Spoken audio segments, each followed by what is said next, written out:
Hi, this is data mining CSCI E-96 Section 1 class. I am Thomas Nelson, and this is Case 2, National City Bank, which pertains to EDA and propensity models to help determine which of the top 100 households to contact about the lease. The expected outcome is to determine whom the top 100 prospective customers are that National City should contact about loans based on previous historical data that are most likely to accept. How do we get there? We analyzed and explored historical data. Then we created a customer prosperity model for a line of credit against households' used car. Next, we identified the next 100 customers from the prospective customer list to contact. Finally, we share the findings in contrast of the historical to prospective profiles. We start by determining the quality of the historical data. First, we want to see what is contained and what is missing. We have 29 fields, where 5 contain some missing information. Of those, the job, which is missing 0.48%, education, which is missing 4.23%, car year, which is missing 5.15%, communication, which is missing 22.55%, and then past outcome, which is missing 76.05%, which is nowhere near the amount of information that we could use in order to pull and train our model, so it will be removed. There are 29 fields which consist of 3 types of data. So in the orange is the character type, which makes up 52% of the overall variables and 80% of the overall NAs. The light blue is the integer, which makes up 41% of the variable types and 20% of the overall that has NAs. The dark blue, which is logic, makes up 7% of the variable types. It doesn't contain any NAs.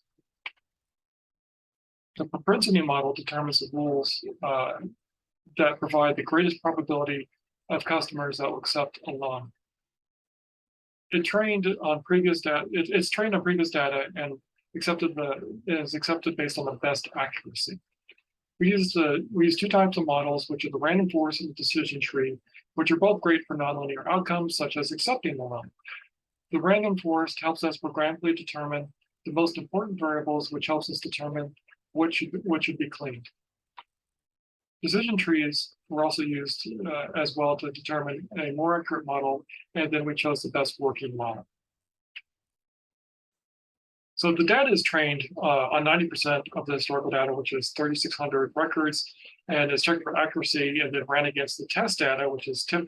The remaining 10% are 400 records. So this is to make sure that there isn't overfitting, which basically means that the model fits the exact doesn't fit the exact model, so we can actually have it looking for the underlying pattern. After this is performed on several models of both random forests and decision trees, we gathered accuracies of roughly 60% up to roughly 95%. Then we ran the model with prospective data and chose the top 100 customers that will most likely accept a loan. So we have reduced the overfitting with the use of determining of variable importance. The initial variable importance on the left tells us what the model sees and being the most important variables, such as the last contact month being the highest rank. We can see that after pruning, we reduce the overfitting. To reduce the overfitting, that recent balance increased from 64 to 72. HH insurance jumped from 63.5 to 81, and then age from 60 to 72. However, May being the last contact month, month's importance fell from 42 to 29. So what did we prove? We ended up getting rid of several different types of variables so that we have a much tighter model for it to focus on. So we removed previous temps, which is 76% of it was missing or contained 0 contacts in it, so it didn't really give us any type of information. We removed past outcome again due to missing significant amount of data. We also removed the days past. The ranges were not really helpful. They went over from a few days to years, and the time span wasn't very good.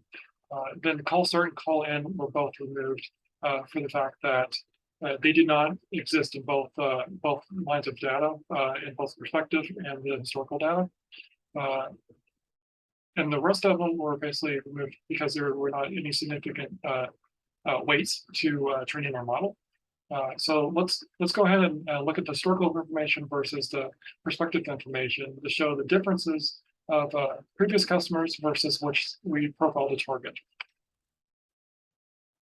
The historical age mean is 39, and the prospective customers mean is much younger with 33. The prospective customers are from the mid-20s to the mid-30s and sharply drop thereafter. Cell phone users are preferred and more likely to accept an offer. The model has targeted cellular users moving from 71 to 80%, which would make up 80% of the 100% acceptance rate. The months have completely changed based on the acceptance rates. Historically, it was May, July, and August. However, the months with the highest acceptance are April with 18%, February 16%, and March with 15%. March also makes up the majority of 100% acceptance. The recent balance medians comparisons are fairly dramatic. We're looking at a median change of 1,500, 3294 to 915. The largest difference shows that there's potential for clients from roughly 4,500 and below versus the less than roughly 1,000 range. The primary education targets are secondary, which dropped off from 49.7% to 37%. Tertiary had an increase of 32% to 53%. Tertiary is the highest rate of success, with the houses 80% of which houses 80% of the 100% success factor. The relationship status most significant target is married, where it has 57.6%. However, that dropped to 19%. Singles are the primary target, making up 69% of the prospective clients and 83% of the 100% accepted. Divorces make up the remainder of the 100% acceptance. The top 3 titles historically were managed with 22.3%, which jumped to 30%. Blue collar was replaced by retirees with 16%, which is now followed by technicians, which had a change from 16.5% to 15%. Management has the highest 100% acceptance as well. We can see that both plots that the highest success occurs within 2 phone calls. The median stays the same with 2. The first 2 calls make up 77% of the 100% acceptance. Historically, we had roughly 40% acceptance rate, and now our model has moved to 100% acceptance rate with a breakdown of 100% of the 100% accept rate, and 70 with 67% of being accepted with the acceptability of possibility of acceptance. So everyone is saying yes, just different levels of saying yes at the moment, or likely possibilities too. The model accuracy is roughly 65% accurate.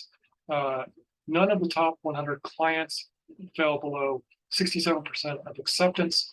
The top 30 contain 100% of acceptance, and we skew to 86% with the top 50, which the entire grouping of 100 prospective customers averages at 77%, which honestly is a very good number. Where it seems like a very strong probability with the list of new profiles. So please let me know if you have any questions. My name is Thomas Nelson. Feel free to send an email, phone call, anything that you like. And oh, thank you. 50 out of 50. Appreciate it, Rob. So that was our executive, and he just said that this presentation is so good it should be a 50 out of 50. Thank you.